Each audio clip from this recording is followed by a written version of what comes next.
سي بديع المختار، السلام عليكم ورحمة الله. السلام ورحمة الله وبركاته. تعطينا ارتسامات حول ما يجري اليوم بهذا الملعب هذا في ألعاب القوى.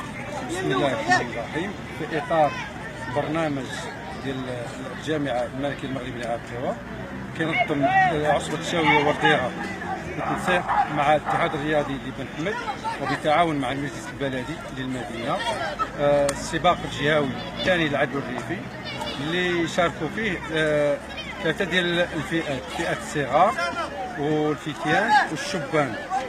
وكيف ما كتشوفوا هذا الفضاء،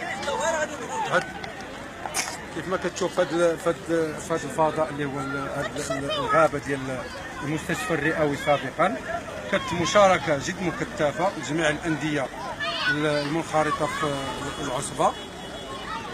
كانت مشاركة ديال حوالي 13 نادي، وكما شفتي كانت أكثر من 300 مشارك. وحنا هذا السباق اللي كنشوفوه الآن هو السباق ديال الشابات، والحمد لله كلشي داير في أجواء رياضية ممتازة، ونطلب الله التوفيق للجميع. وشكرا سيدي. شكرا أخويا، شكرا.